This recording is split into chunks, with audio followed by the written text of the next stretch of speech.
দেখলাম যে সর্বপ্রথম যে বাণিজ্যিক কুঠি, সর্বপ্রথম ইংরেজরা যে বাণিজ্যিক কুঠিটা নির্মাণ করলো সেটার নাম হচ্ছে পিপিলি।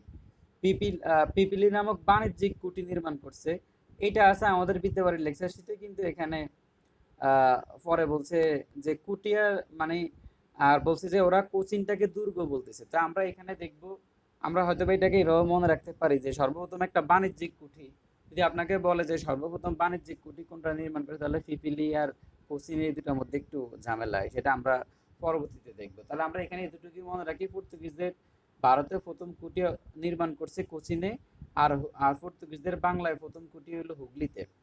ইংরেজদের ভারতে প্রথম কুটি হচ্ছে সুরাট, আর ইংরেজদের বাংলায় প্রথম কুটি হচ্ছে হরিহরপুর। এগুলো হচ্ছে এখানকার মূল বেসিক, যে হরিহরপুরে ইংরেজরা সর্বপ্রথম কুটি স্থাপন করছে। আর ফরাসিরা প্রথমে কুটি স্থাপন করছে ইংরেজদের মতো সুরাটে, আর বাংলায় করছে চন্দনগড়। এবার হচ্ছে British east India company. British east India company প্রতিষ্ঠিত হয়েছে 1600 সালে। 218 জন নাবিক, 218 জন নাবিক নিয়ে 1600 সালে এটা, তখন ইংল্যান্ডের রানী ছিল প্রথম এলিজাবেথ, বাংলায় ছিল সম্রাট আকবর। প্রথম এলিজাবেথ ছিল ইংল্যান্ডের রানী, আর বাংলায় ছিল সম্রাট আকবর। এবং ওখানে বাণিজ্য তারা প্রাচ্যে বাণিজ্য করার জন্য 218 জন বণিক নিয়ে একটা কোম্পানি গঠন করছে, এটার নাম হচ্ছে ইস্ট ইন্ডিয়া কোম্পানি, 1600 সালে ইংল্যান্ডে। আর ভারতে প্রতিষ্ঠিত হয়েছে 1608 সালে, ভারতে প্রতিষ্ঠিত করছে 1608 সালে। বাংলায় প্রতিষ্ঠিত হয়েছে হরিহরপুরে 1633 সালে। আর সমাপ্তি ঘটে 1857 সালের দিকে, কি যেন সিপাহী বিদ্রোহের মধ্য দিয়ে। এবার আমরা দেখব হকিংস এবং টমাস রো। তো এখানে আমরা দেখলাম যে সম্রাট আকবরের দরবারে যখন তারা আসলো, তখন আকবর ওদেরকে কুটি স্থাপনের অনুমতি দেয় নাই, কিন্তু এরপরে তারা আবার যে captain Hawkins Alexander, sorry, captain Hawkins ইংল্যান্ডের রাজা প্রথম জেমস, খুব ইম্পর্টেন্ট এটা, ইংল্যান্ডের রাজা প্রথম জেমস, আর তাহলে ইংল্যান্ডের রাজা প্রথম জেমসের সুপারিশপত্র নিয়ে ক্যাপ্টেন হকিংস বাণিজ্য কুঠির স্থাপনের উদ্দেশ্যে সম্রাট জাহাঙ্গীরের দরবারে প্রবেশ করে এবং 1608 সালে। আর ব্রিটিশদের একজন দূত ছিল, ওই যে রাষ্ট্রদূত বলে আর কি। তো প্রথম ব্রিটিশ দূত হিসেবে সম্রাট জাহাঙ্গীরের দরবারে আসে স্যার টমাস রো। এবার দেখেন যে সম্রাট জাহাঙ্গীরের দরবারে তারা কিভাবে আসছে, দেখেন, এই দেখছেন, হাঁটু গেড়ে। দেখা যাচ্ছে না, মানে স্লাইড চেঞ্জ হয় নাই।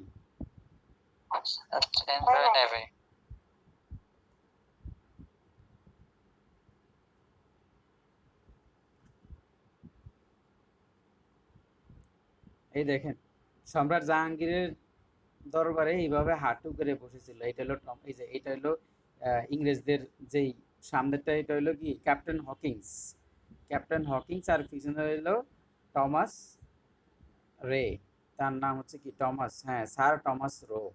এই স্যার টমাস রো পিছনে দাঁড়ায় আছে, ওইদিকে হলো ক্যাপ্টেন হকিংস হাঁটু করে বসে আছে তাদের সামনে সম্রাট জাহাঙ্গীরের দরবারে, যে আমাদেরকে এখানে একটু ব্যবসা বাণিজ্য করতে দেন। এই ছিল ব্রিটিশদের এন্ট্রি বাংলা, এই আমাদের ভারতবর্ষে। আর গেছে কিভাবে দেখিনি। তো এরপরে স্যার টমাস রো আর স্থাপনের উদ্দেশ্যে জাহাঙ্গীরের দরবারে আসেন, সেটা হচ্ছে ক্যাপ্টেন হকিংস। তাহলে বিশেষ দূত, ব্রিটিশদের প্রথম দূত হচ্ছে টমাস রো। আর সারিবদ্ধভাবে দাঁড়াইছে, তাই না, টমাস রো আর একটা ক্যাপ্টেন হকিংসের, ক্যাপ্টেন হকিংস হচ্ছে তাদের সম্রাট। তাদের পুরোটা লেখা একটা পেজের মধ্যে আনা যায় না স্ক্রিনশট দেওয়ার জন্য? হ্যাঁ, এই যে নিয়ে আসছে। হ্যাঁ, ঠিক আছে ঠিক আছে ঠিক আছে। ক্যাপ্টেন হকিংস ইংল্যান্ডের রাজা প্রথম জেমসের সুপারিশপত্র নিয়ে বাণিজ্য কুঠি নিয়ে, তাহলে প্রথম জেমস, এদিকে হলো জাহাঙ্গীর, আর এদিকে হলো টমাস রে। ক্যাপ্টেন হকিংসের আবেদন ক্রমে 1608 সালে সুরাটে প্রথম বাণিজ্যিক কুঠি নির্মাণের অনুমতি দেন সম্রাট জাহাঙ্গীর। ইস্ট ইন্ডিয়া কোম্পানি 1633 সালে হরিহরপুরে বাংলায় প্রথম কুঠি স্থাপন করেন সম্রাট শাহজাহানের সময়, জাহাঙ্গীরের ছেলে যখন সম্রাট শাহজাহান ছিল 1633 সালে, তাহলে 1633 সালে সম্রাট শাহজাহানের সময় হরিহরপুরে বাণিজ্য কুঠি স্থাপনের অনুমতি পায় আর সম্রাট জাহাঙ্গীরের সময় কি মানে সুরাটে, দিল্লির সুরাটে আপনার বাণিজ্য কুঠি স্থাপনের একটা অনুমতি পাইছিল তারা। এরপর 1690 সালে সুতানাটি গ্রামে একটি নগর প্রতিষ্ঠা করেন। 1690 সালে ইস্ট ইন্ডিয়া কোম্পানির এজেন্ট জব চাণক্য উনি এই বেটা কি করছে, 1690 সালে সুতানাটি গ্রামে একটা নগর প্রতিষ্ঠা করে। সেই নগরকে কেন্দ্র করেই কলিকাতা বলে, তাই না, কলিকাতা, এই কলকাতা নগরের উদ্ভব। ইস্ট ইন্ডিয়া কোম্পানির কেন্দ্র শাসন ছিল কলকাতা। তাহলে ইস্ট ইন্ডিয়া কোম্পানির কেন্দ্র শাসন তারা মুর্শিদাবাদ থেকে রাজধানী কলকাতায় নিয়ে আসছিল। এই হলো কলকাতা, কলকাতা নগরী প্রতিষ্ঠা করছে চাণক্য। হ্যাঁ, তাহলে চাণক সে কলকাতা নগরী প্রতিষ্ঠা করছে 1690 সালে। এইটা হলো কলকাতা নগরের ছবি। এখন ওই সময় কি ক্যামেরা আবিষ্কার হয়েছে? এটা 1690 সালের ছবি না মনে হয়। তো এটা হয়তো বা ব্রিটিশদের সময়ের ছবি, যে গাড়ি ঘোড়া কিছু দেখা যাচ্ছে ওই সময়। এইসব গাড়ি তো মানে অনেক, ওই যে দেখেন এদিকে জিপও দেখা যাচ্ছে, তাহলে হইতে পারে। কলকাতা নগরী প্রতিষ্ঠা করছে 1690 সালে চাণক। এখন সে আরো কিছু করছে, এখানে আরো কিছু আছে, এখানে দেখি আমরা। ইস্ট ইন্ডিয়া কোম্পানি বাংলা শাসন ক্ষমতা নেয় 1757 সালে, ওই যে পলাশী যুদ্ধের মাধ্যমে। বাংলা, বিহার, উড়িষ্যার দেওয়ানি লাভ করে 1665 সালে মুঘল সম্রাট দ্বিতীয় শাহ আলমের কাছ থেকে। ওই যে বক্সারের যুদ্ধে হারার পরে, বক্সারের যুদ্ধে যখন পরাজিত হইল, তখন সার্বভৌমত্ব ভূলুণ্ঠিত হইল, তখন এই বাংলা, বিহার, উড়িষ্যার দেওয়ানি লাভ করে 1665 সালে লর্ড ক্লাইভ। তো কোম্পানির শাসন বা অবসান ঘটে 1858 সালে। আচ্ছা, হ্যাঁ, 1765 সালে। আর 1858 সালে কোম্পানির শাসন ছিল 100 বছর। এই 1858 সালে সিপাহী বিদ্রোহের মাধ্যমে 100 বছরে তাদের শাসনের অবসান ঘটে। এখন এখানে যে তারা প্রথমে সুরাটে কুঠি নির্মাণ করে, এরপরে হরিহরপুরে 1633 সালে বাংলায় হরিহরপুরে কুঠি নির্মাণ করে। 1680 সালের দিকে যে কোম্পানির যেই মানে কোম্পানির বাণিজ্য সব দিকে বিস্তার লাভ করে। এরপর তারা ওই যে সুতানাটি যে গ্রামটা, সেই গ্রামে মানে নগর প্রতিষ্ঠা করে। এই নগর থেকে কলকাতা নগরী 1690 সালে প্রতিষ্ঠা হয়। তো 1698 সালে কলকাতা নগরী সুতানাটি ও গোবিন্দপুর এই 3 গ্রামের জমিদারি সনদ পায় 1698 সালে। এরপর 1698 সালে কোম্পানি কলকাতা, সুতানাটি এবং গোবিন্দপুর এই 3টা জায়গা, কলকাতা, গোবিন্দপুর, সুতানাটি এই 3টা জায়গায় তারা জমিদারি প্রথা জমিদারি পায়। এবং তখন মুঘল সম্রাটরা বুঝতে পারে নাই যে এই জমিদারের মাধ্যমে আস্তে আস্তে তারাই পুরো মুঘল সাম্রাজ্যের পিছনে লাথি মারিয়া দৌড়াবে ওদেরকে, ঠিক আছে, ওদের সিংহাসনচ্যুত যে করবে এটা বোঝে নাই। মুঘল সম্রাটটা একটু বোকা ছিল, আর বোকা। তো এখন ধীরে ধীরে প্রসারিত হয়ে একদিন সারা দেশে কোম্পানির রাজত্ব করবে এটা বোঝে নাই। চলে, এটা হলো 1698 সালে প্রথম জমিদারি পাইছে। 1698 সাল, কলকাতা, গোবিন্দপুর, আরেকটা হচ্ছে, এগুলো ইম্পর্টেন্ট না। আর সুতানাটি ভাই অন্য পেজে আছেন নাকি? না, আমি এগুলো এক্সট্রা ইনফরমেশন দিচ্ছি। তো এরপরে হচ্ছে আপনার সম্রাট ফররুখ সিহার একটু বোকাচোদা সম্রাট ছিল, মুখ দিয়ে বের হয়ে গেছে, ঠিক আছে। যে সম্রাট মানে এগুলা খুব গাদা মার্কা সম্রাট ছিল, বুঝছেন, এই জন্য এগুলাকে গালি দিতে ইচ্ছে করে। যে সম্রাট ফররুখ সিহার এত বোকা ছিল, যে বোকা কি করছে, যে আপনার বিনা শুল্কে বাণিজ্য জন্য ফরমান জারি করছে সম্রাট ফররুখ সিহার। মানে এরা বিনা শুল্কে রাজত্ব করতে পারতো ওই সময় তাদেরকে। তার মানে বিনা শুল্কে বিনা শুল্কে বাণিজ্য করার জন্য ফরমান জারি করে সম্রাট ফররুখ সিহার 1717 সালে এই গাদা এই কাজ করছে। কিন্তু এই নীতি আলিবর্দী খান মানে মুর্শিদ কুলি খান যে ছিল, মুর্শিদ কুলি খান বাংলায় এই নীতি ফলো করে নাই, এবং এই নীতি কখনোই যে এটাকে মানে ফলো করে নাই ওরা। তো এটাকে এই যে ফররুখ শিয়ারের এটাকে কি বলা হয়, যে আসে না কি যেন একটা নাম ম্যাগনা কাটা, নাম মনে আছে আপনাদের ম্যাগনা কাটা?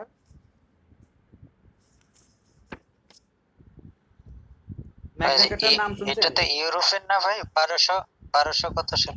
এখানে হচ্ছে সম্রাটের এই ফরমানকে ইংরেজ ঐতিহাসিক ওরমে ইস্ট ইন্ডিয়া কোম্পানির মহা সনদ বা ম্যাগনা কাটা বলে উল্লেখ করেন। তাহলে ফররুখ সিহার 1717 সালে ইস্ট ইন্ডিয়া কোম্পানির সাথে যে ফরমানটা জারি করছে এটাকে তারা ওমর, মানে ওর নাম হচ্ছে ওর নাম ওরমে, এই ওরমে ইস্ট ইন্ডিয়া ঐতিহাসিক ওরমে ইস্ট ইন্ডিয়া কোম্পানির মহাসনদ বা ম্যাগনা কাটা বলছে, এটা আমাদের ম্যাগনা কাটা মানে মহাসনদ, যে এখন আমরা কোনো প্রকার শুল্ক, মুক্তির সনদ যেটা আছে, হ্যাঁ মুক্তির সনদ ওই যে আমাদের হ্যাঁ না হ্যাঁ, না 6 দফা, না, এটা ছয়। তাহলে ওইটা না, ওইটা হচ্ছে ইউরোপের। ম্যাগনা কাটা বলো ইউরোপের একটা আর কি। মানেটা বলতেছে মানে বোঝানোর জন্য আর আচ্ছা কি। যাই হোক, এটা হচ্ছে হ্যাঁ, এটা ম্যাগনা তো কাটার, বঙ্গবন্ধু 6 দফাকে ম্যাগনা কাটার বলা হয়। ম্যাগনা কাটার ম্যাগনা কাটা মানে মহাসনদ, ম্যাগনা কাটার শব্দ মানে হচ্ছে হ্যাঁ, মহাসনদ। তাকে এখন যদি আপনাকে বলে ইস্ট ইন্ডিয়া কোম্পানির ম্যাগনা কাটা কোনটা 1717 সালে, যে এটাকে ওরা ম্যাগনা কাটা বলে। যাই হোক, বিনা শুল্কে বাণিজ্য করার জন্য এই সম্রাট ফররুখ শিয়ার সে এইটা দিছিল। এবার এলাহাবাদ চুক্তির মাধ্যমে কোম্পানি বাংলার দেওয়ানি প্রদান করেন সম্রাট শাহ আলম। আসলে তার কোনো উপায় ছিল না, তার কোনো 1665 সালে যখন তারা যুদ্ধে হারে গেল, বক্সারের যুদ্ধে, তখন ইচ্ছা করলেই লর্ড ক্লাইভ দিল্লির সিংহাসন নিতে পারতো, কিন্তু সে দিল্লির সিংহাসন নেয় নাই, না নিয়ে সে বাংলা, বিহার এবং উড়িষ্যার দেওয়ানি নিছে। দেওয়ানি মানে বুঝেন টাকা পয়সার হিসাব, বলছে আমরা এখন থেকে খাজনা উঠাবো, খাজনা উঠে যা পারি খাবো, সেটা হচ্ছে দেওয়ানি। এলাহাবাদ চুক্তির মাধ্যমে, তাহলে কোন চুক্তির মাধ্যমে দেওয়ানি? এলাহাবাদ চুক্তির মাধ্যমে কোম্পানিকে বাংলার দেওয়ানি প্রদান করেন সম্রাট শাহ আলম। সম্রাট শাহ আলম তার আসলে উপায় ছিল না, তারা যুদ্ধে হারছে, হারার পরে লর্ড ক্লাইভ সিংহাসনে তাকেই বসায় রাখছে, বলছে যে আমরা সিংহাসন দিয়ে কি করব, আমাদের তো দরকার টাকা পয়সা, চোরের দল টাকা পয়সা নিয়ে ভাগছে, এই জন্য ওরা বলছে আমাদের সিংহাসন দরকার না, আমরা এখানে টাকা পয়সা চুরি করার জন্য আসছি, আমাদেরকে দেওয়ানিটা দিয়ে দেন। পরে সম্রাট শাহ আলম তাকে দেওয়ানি দিয়ে দিছে এলাহাবাদ চুক্তির মাধ্যমে বাংলা, বিহার, উড়িষ্যার। দিল্লির অধিকার ইংরেজদের দখলে দিয়ে দেন সম্রাট দ্বিতীয় বাহাদুর শাহ। তাহলে দ্বিতীয় বাহাদুর শাহ 1757 সালে যে সিপাহী বিদ্রোহ হয়েছে, সেই সিপাহী বিদ্রোহ পরে রানী তাকে রেঙ্গুনে অবসরে পাঠিয়ে দিছে, কি বলে নির্বাসন করছে। আর তখন দিল্লির সিংহাসন সরাসরি দখল করছে ব্রিটিশ রানী। তাহলে 1757 সালে এই ঘটনা ঘটছে। আর এলাহাবাদ চুক্তির মাধ্যমে দেওয়ানি প্রদান করছে সম্রাট শাহ আলম 1665 সালে। আর সম্রাট ফররুখ সিয়ার তো বিনামূল্যে বাণিজ্য করার ফরমান জারি করে একদম দিছে মাইয়া। এবার ইউরোপের বণিকদের আগমন নিয়ে গুরুত্বপূর্ণ কিছু তথ্য আমরা দেখতেছি, যে হল্যান্ড মানে বর্তমান নেদারল্যান্ড, অধিবাসীদেরকে ডাচ বা ওলন্দাজ বলা হতো। তাহলে বর্তমান নেদারল্যান্ডে যারা দেখবেন ওরা এখন পর্যন্ত মাপামাপি করে, আমাদের অঞ্চলে যেই ম্যাগনাসের যেই ব্লকটা তৈরি হয়েছে এটা নেদারল্যান্ডটা যারা করছে, ওরা খুব ভালো নদী, ওরা খুব ভালো মানে নদী শাসন টাসন ওরা খুব ভালো পারে, ব্লক টলক কেমনে বানাইতে হয়। তো এই নেদারল্যান্ডের ওরা ওদেরকে বলা হয় হল্যান্ড, বর্তমান নেদারল্যান্ড। আর দিনেমার বণিকেরা ছিল ডেনমার্কের বাসী। আর ফিরিঙ্গি শব্দটি এসেছে ফরাসি শব্দ থেকে, ফিরিঙ্গি আসছে ফরাসি শব্দ থেকে, ফরাসি এদিকে বলছে ফিরিঙ্গি, যেটি বাটফার, যেটি হলো ডাকাত। আর কি পর্তুগিজদের অধীনে চট্টগ্রামের সমৃদ্ধি ঘটে। তাহলে পর্তুগিজদের অধীনে চট্টগ্রামের সমৃদ্ধি ঘটে এবং একটি বাণিজ্যিক কেন্দ্রে পরিণত হয়, পরিচিতি পায়, এবং পোর্ট্রা গ্রান্ডে বা বিশাল বন্দর নাম, আচ্ছা মানে বিশাল বন্দর নামে, এটা বাণিজ্যিক বন্দর নামে। তার মানে পর্তুগিজরা বাংলায় আইসা চট্টগ্রাম বন্দর দখল করে তারাই এটাকে বাণিজ্যিক রাজধানী করছে, বাণিজ্যিক মানে বাণিজ্যে খুব উন্নত করছে।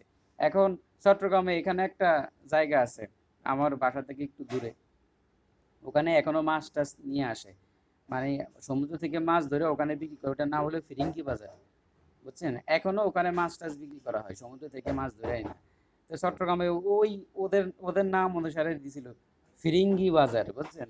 আর আর এইবার ফিরিঙ্গিদেরকে তো ফিরিঙ্গিরা তো মানে পর্তুগিজদেরকে ফিরিঙ্গি বলা হইতো। এবার 1538 সালে চট্টগ্রাম থেকে পর্তুগিজদেরকে বিতাড়িত করছে কারা? শেরশাহ। এই যে শেরশাহর শেরশাহর সাথে ওরা যুদ্ধ করছে। মানে ওরা, আমরা জানি যে দিল্লির মানে বাংলার স্বাধীন সালতানাতের সর্বশেষ ইয়া ছিল কে? গিয়াসুদ্দিন আজম শাহ, গিয়াসুদ্দিন মাহমুদ শাহ, সরি মনে হয় গিয়াসুদ্দিন মাহমুদ শাহ হইতে পারে। এই এই না, এগুলার নামগুলা ভুলে যাই, এ বোকা ছিল তো এগুলা। হ্যাঁ, গিয়াসুদ্দিন মাহমুদ শাহ। এই গিয়াসুদ্দিন মাহমুদ শাহকে যখন শেরশাহ এসে আক্রমণ করে, তখন সেই পর্তুগিজদেরকে নিজের কাছে টাইনা নিছে যে ভাই তোমরা এসে আমারে বাঁচাও।